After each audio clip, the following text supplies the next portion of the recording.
Welcome, beloveds. I'm Caspian. I welcome she, her pronouns, and I am a craniosacral practitioner, which just means I'm someone who practices again and again how body lives relationships, and that is through touch based practices.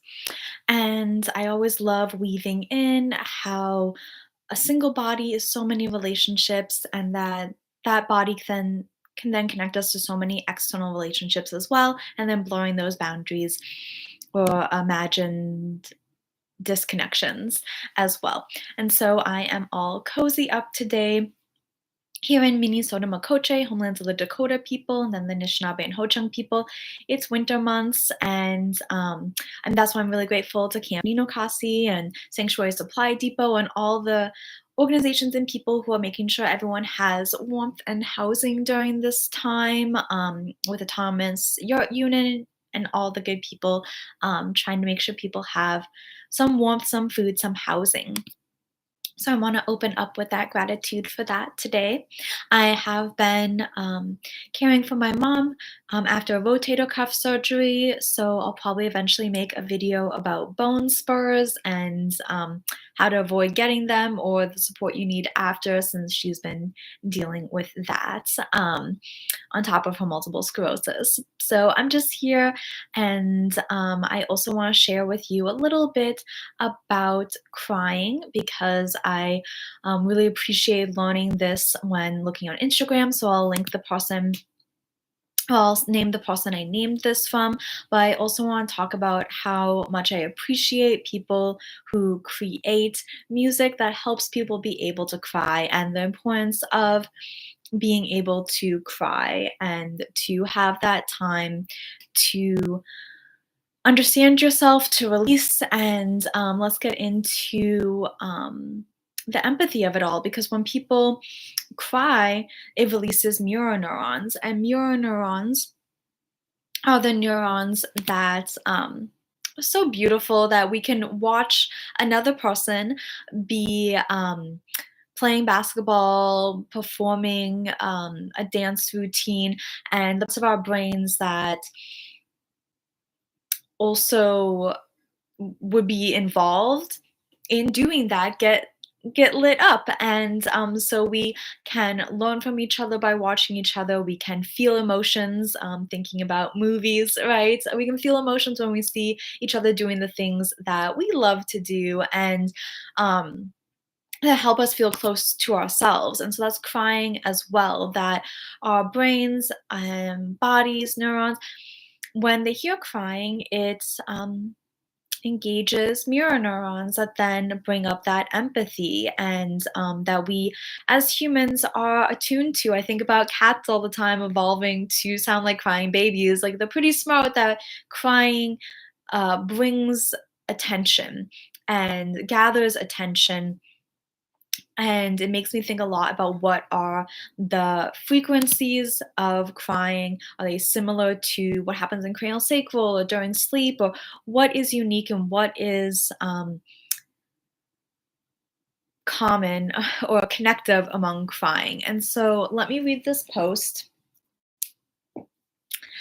and it'll be a little bit of me reading, because it's a lot of information that's new to me, but I wanted to share it. So again, you can go to Get Sound RX to see the full post, or I really love providing key terms for people to do their own research after. So if any of the frequencies I mention or any of the terminology I mention, and let this just be a place where you can gather keys, right? And if your research is creating art, dreaming, sleeping, observing, or reading research, then have fun incorporating some of these keys into it. So let's talk about crying. So at the start of crying, it's high beta waves, 20 to 30 hertz. A wave of heightened stress, fear, or intense emotions can bring about crying. Then we have the duration of crying when someone is crying. Low beta plus alpha waves, 8 to 15 hertz, the act of crying acts as an emotional release valve and tells the brain to transition from stress to processing. Right after crying, alpha plus theta waves, 4 to 12 hertz. After crying, brain shifts into calm alpha waves, 8 to 12 hertz, while the parasympathetic nerve pathways slow heart rate. During deeper cries, theta waves, 4 to 8 hertz, turn on emotional healing and introspection and can bring unresolved feelings to the surface. So I really love, like I said, how crying brings this deep knowing of self, this deep connecting with self, not only around like what makes you cry, but this introspection that happens, I think, is so fascinating with crying. Yes, it releases stress hormones. There are beautiful images of tears from joy, tears from sorrow. So there is chemical releases happening. There's so much more too, and I think that's what's so interesting about this frequency that happens that then creates introspection and processing. And can we do that for self and can we do that for others?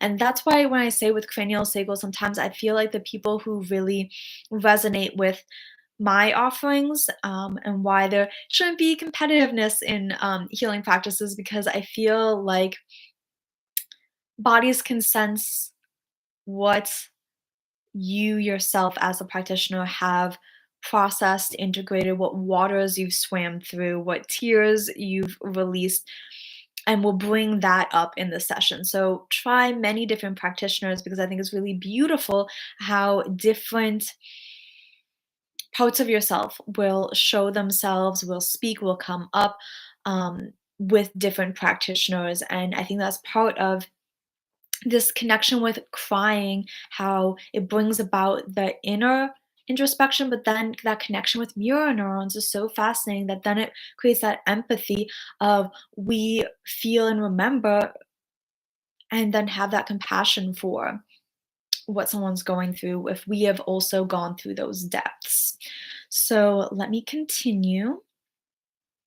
Um, When a person's finished crying, there's delta waves, 0.5 to 4 hertz. Activation of parasympathetic makes it easier to transition into rest or sleep. Parasympathetic is that rest, digest, slow down connection with, if you heard me talk about the polyvagal nerve a lot, that's part of the parasympathetic. So when persons finish crying, delta waves 0.5 to 4 hertz, activation of parasympathetic makes it easier to transition into rest or sleep, bringing about delta waves, which helps physical recovery, emotional renewal, and mental clarity.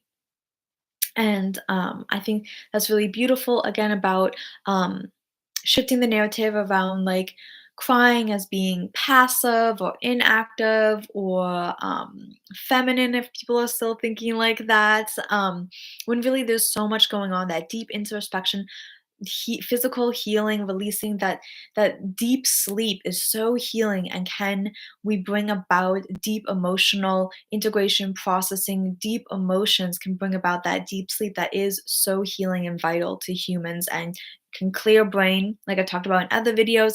Sleep and moving cerebral spinal fluid around brain, which craniosacral can help with, clears the brain of like protein byproducts, etc., that need to be cleared, and that can bring that sense of clarity afterwards. And so I'm just so grateful for the people who create art and music and anything that helps us cry. How crying impacts body, parasympathetic nervous system. Crying activates the parasympathetic nervous system, promotes relaxation, and leads to lower heart rate and blood pressure. Cortisol initially increases cortisol during emotional trigger, but helps regulate emotions and reduce stress after its release. Endorphins. Crying opens the release of endorphins, the body's natural painkillers, which promotes relief, emotional release, and euphoria. Adrenal reduces elevated adrenal caused by stress or fear, helps decrease body's stress response and restore calm. Oxytocin, that connection hormone, through like intimacy or breastfeeding, or even when bandmates all play together, can release oxytocin. Oxytocin stimulates oxytocin, well, crying with all of these stimulates oxytocin, which leads to social bonding and feelings of comfort and emotional connection. Then immune support. Crying lowers the chronic impact of stress on immunity and boosts immune function by relaxing body. So let's list some of those sources. bmcpsychology.biomedcentral.com has an article on this. ncbi.nlm.nih.gov has some articles on this. Frontiersin.org has some journal entries on this. health.harvard.edu. Crying good for you has a blog post. apa.org/monitor/2014/02cry are some of the articles. Wired.com has a 2014. Rose Lynn Fisher, but spelled Fischer, has Microscope in Tears. Is what this person, Get Sounds RX, listed as their sources. So again, I've been kind of caring for my mom, and I still wanted to make a video for you all, but been doing a lot of mom care, and so I just wanted to share a little bit about what someone else is sharing, even how craniosacral kind of adds to the conversation, and how crying during a session can be really a key part of that session, or if a craniosacral session helps a person then get home and cry. I think about how my sister's cat family with her, one of her cats, they were going to the vet. I think he swallowed something he needed to throw up. One of his squishy toys squished it down so much he needed to throw it up. Went to the vet. They gave him something to make him throw up, and he would not do it. And so they suggested bringing him home. And as soon as he got home, he threw up because he felt comfortable. And so I want people to know the importance of comfort and safety in releases. So again, that's why I often talk about how we can't only focus on self-healing. We have to focus on the environment, on all of our collective well-being for healing, so that we can have these safe spaces to have these releases happen. So maybe crying might happen in that mini environment of a craniosacral session, or when a person then leaves and goes to their safer place, crying might happen. But I want to just really name that, let's let go of shame when that happens during a session, because you're actually doing so much brilliant being whenever you're crying. So much body knowledge is there. And again, the people who make films, poems, and dances, music, anything that helps that crying happen, thank you, right? Like, thank you. That it's a beautiful life path to help people be able to emotionally release and to practice that. And let's also um, be thoughtful of how crying with the awareness of mirror neurons can bring about that empathy and gather attention, and hold the both ends of, like, there are some people who are able to cry easier than others, and some people who are not, maybe because of societal conditioning of their identity and what their identity is. And so let's just really hold that, like, it's beautiful both and yes, crying can bring about attention directly for that person, but let's also notice the people who maybe are on their path to crying more easily but aren't there yet and still need that comfort and attention. So hold the both and love what body does, and we are also able to reflect, and so reflect and hold all that information as some big nice little stew to mix in all the ingredients. And that's what I really love about context and learning, and that you are always your whole self and bringing in all that information that you know. So cranial sacral can be that place for crying, can hopefully bring about some shifts to enable crying maybe at home. And let's, as a culture, shift that narrative around crying as passive or weakness, when actually there's so much. Remember that if you yourself possibly can't cry, then why not see it as a skill? Because not everyone can, right? If we know there are some people who can't cry, and the people who can cry, that's clearly a skill. And I want to name that as well. Again, I really love receiving Thai massage once, and Alejandra Tobar Aladris, who was the Thai practitioner, kept saying during the session, "Oh wow, beautiful, beautiful! Oh, beautiful job, beautiful." Some phrase like that where she was like moving my body, which is what often happens in Thai massage. The person's moving, stretching your body for you, and I kept thinking, "What are you talking about? Like you're the one doing it all. I'm not doing it." But then I slowly started to integrate some of what I've learned in life and being like, "Wait a minute, maybe I'm possibly easily letting her move me. Maybe other people resist or something."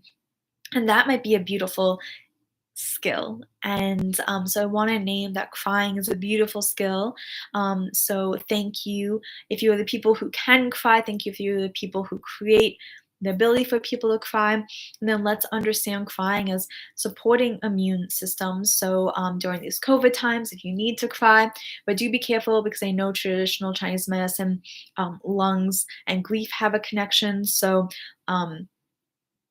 please make sure, I guess, like you're having those safe places to do this intense crying to protect your lungs during this time as well. If it means like, having windows open, creating at home air filters or purification systems or anything, making sure you're not like in a crowded theater at this time. But can that deep release that then brings about deep sleep, that brings about deep healing, can that be an element to our health and well-being during these COVID times, now that COVID is still with us and still a part of all of this? So thank you so much for sharing this moment, and I hope this week feels like your favorite song is dancing alongside you. I hope that everybody everywhere has access to nourishment.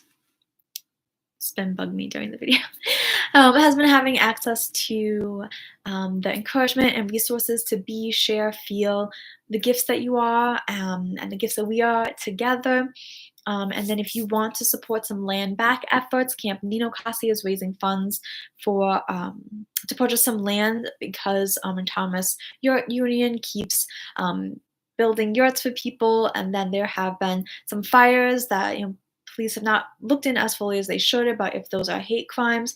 But then, of course, the police are also still evicting people. And so just trying to purchase land so that people can get to roots and collect themselves and really heal and be in one spot so they can be found when more permanent housing is located for them. So let me, oh, I hope, yes, here we go. Let me name that. That's Land Back. It's called Land Back! Housing Fund for Nino Kasi O Sehije. Oh, I don't know how to pronounce that. I'm sorry. Ozhige. So it looks like this. And it is powered by Give Butter. GIVEBUTTER. So it's a Give Butter account. Let's raise some funds. I love the beautiful art. Let's raise some funds for Camp Nino Kasi. Here's the goals. That's how much is raised so far. I believe 300,000 is the goal. There's been about 559 supporters. You could be a part of that. If you have already, thank you so much. So let's get them enough money for some actual land back, right? Which shouldn't have to be purchased, but I guess that's where we are at with capitalism right now. So thank you so much, and I hope that you get seen in the ways you want to be seen by those who want to be seen by this week, and I'll see you next time.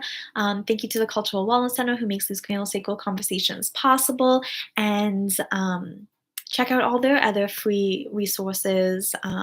There's Zumba, sound and breath healing, yoga. It's wonderful. Check out the Cultural Wellness Center's other Instagram, social media, newsletters, anything, or if you're able to be in person here in Minnesota, Makoche, go to Minneapolis, Bidet, or Tunway, and the Midtown Global Market is a little place where there's some cultural wellness center, people you could get to meet, and there'll be activities often in the cultural wellness center, like the Kwanzaa event that happened recently. Thank you all so much, and I'll leave this here.